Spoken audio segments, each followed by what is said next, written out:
Alrighty, good morning, good afternoon, good evening, preppers, prepping outside the box. It is Josh. And we had that goat this morning, and I was trying to tell everybody to go over their mags, check them out. And there was a question there, and I'm sure there's more of the people that don't want to ask. But I'm going to go ahead and go over doing some maintenance on your mags for you, so you can visually watch what I'm doing, see what I'm doing, and understand the kinds of malfunctions that you can get in your firearms, right? I'm only doing it with two. I'm not going to pull out everything. I mean, I could show you metal mags and all that other kind of stuff in different firearms, but I'm just going to use this regular Glock mag that I have from the factory for a 40 and my good old windowed P mag, right? So there's a couple things you got to look at. Well, I don't need that right now. This is just a little dust cover for it. Anyways, you've got your body, you've got your spine and your feed lips, right? And you got your little base plate right here. Inside you got your spring and you got your follower, right? There's different kinds of followers. People can go up and down and talk about all the different kinds of followers and what's good and what's bad and all that kind of stuff. Long story short, if you want to get a no-till follower for your own peace of mind, get them. I have them. I like them. I think they alleviate some, maybe it's just personal mindset for me, but alleviate some of that worry, I guess, about malfunctions. But anyways, we're going to go ahead and take this down and talk about it. So obviously, first thing we got to do, we're disassembling, is just, well, I need to finish taking the rounds out of my magazine, right? On my beautiful little green tip right here. Gone now, gone now. All right. So, follower, it's a no-till follower, as in when I push one side, the whole thing slides down. There's a whole bunch of different kinds you can get.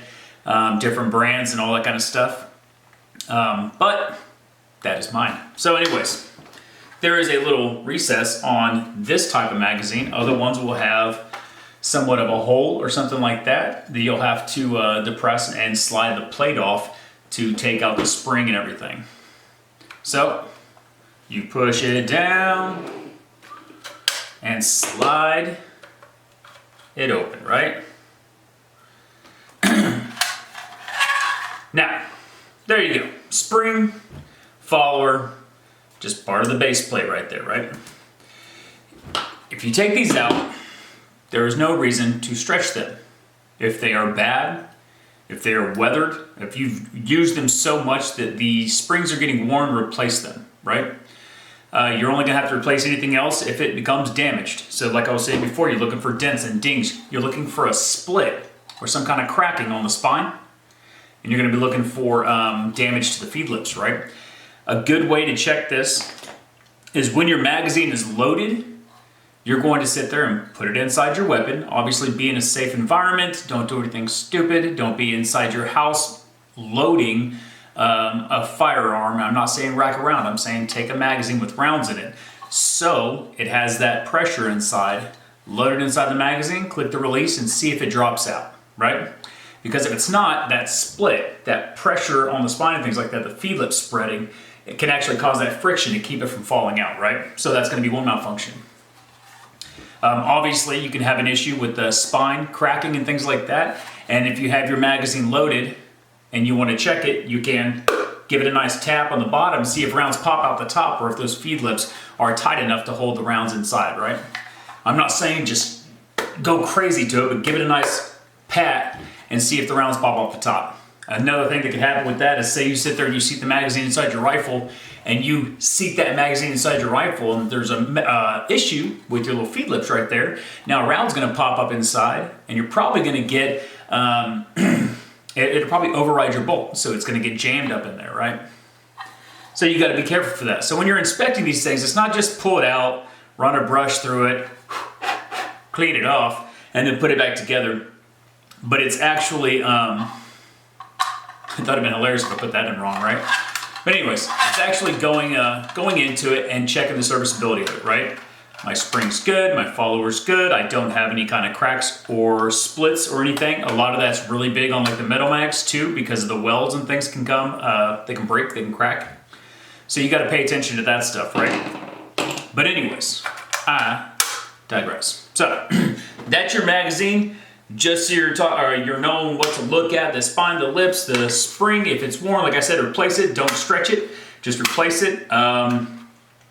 If you look in the comments, for the goat this morning, right?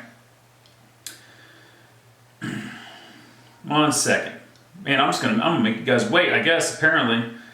Anyways.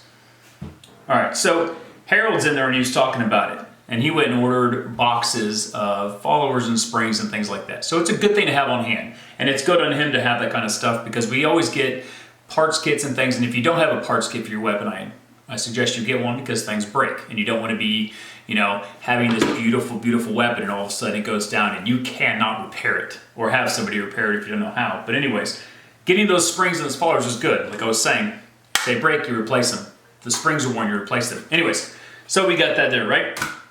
We already talked about loading a full mag, so you can check to see if that's split. And already smacking the bottom to see if the lips are going to be spreading apart. So if you have an issue with your magazine, you can replace it, right?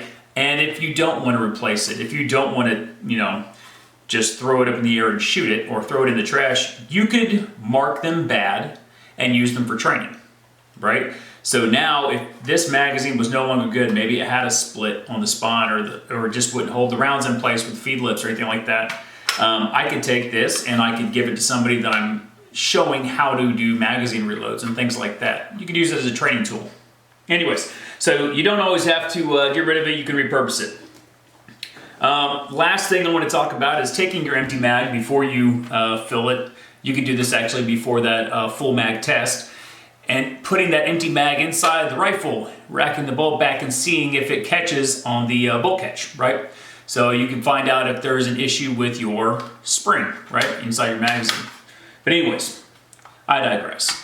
Check it, make sure your bolt locks to the rear. I'm talking about rifles. Nope, sorry, my phone went off. But check it to see if the bolt locks to the rear. You want to check it, remember, like I was saying, the other parts too. So, that is that, guys. The other simple part, I'll just do it real quick for you because I didn't want to make this video too long for you. I wanted you to get, pew. That was my coffee mug, guys. Anyways, same kind of thing. Same body style, well not body style, but same concept, right? You got base plate, you got body, you got follower, you got spring, okay? So, when ticking, of course it's gonna give me issues. I feel like Rip Curl right now. I watched you on your video saying now you're not gonna work, are you? Oh man, that's gonna be embarrassing. Anyways. Yep, that's gonna piss me off. It's right there, son of a bitch. All right. So you know, it doesn't always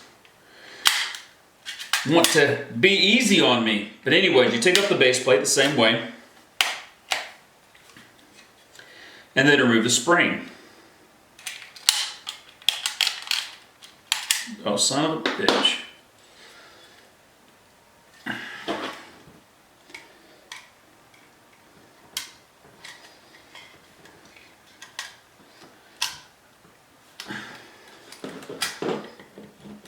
I'm not giving up on this. Dear God. It's like the first day I grabbed a rifle. I freaking swear. Anyways. Same concept. So, move that base plate. Slide out that little base, follower, and spring. And you can check everything and look for any kind of damage. Same concept. Clean out the inside, clean out the dirt and debris. Same thing you're doing with that. You're doing the test, but you're also cleaning it out because you don't want to sit there, especially if you're running a gun and doing a whole bunch of training and stuff and getting dirt and all that kind of stuff stuck up in there. Another big one is, you know, if it's your everyday carry and getting lint and crazy stuff stuck in all the time. Just clean it out, right? And then we did talk about in the goat also, cycle through your ammo every once in a while. You don't have to leave your magazines loaded for 5 years and never touch them. You can sit there and go in there and make sure the ammo is good as well as the magazine. But anyways, that is it. I just wanted to break it down, show it to you guys, give you an idea of some of the things that you want to look out when you're doing a little preventive maintenance on your magazines, because it is important to keep them up and running just as much as your rifle. Because if you have a crappy, little shitty magazine and the best rifle in the world, the rifle's not going to matter because the magazine won't help, you know, with the feeding of the ammo into it, right? Anyways, I will be on tomorrow. I don't think War Game Wednesday's going on because all that stuff, you know, will be live streaming, I'm sure, with everybody else downtown. So we'll leave that alone. I'll be with you guys in the morning for your morning goat. And yeah, keep training because like I've said before, train harder, train often, or you're going to be at the mercy of someone who does, right? Anyways, see you later.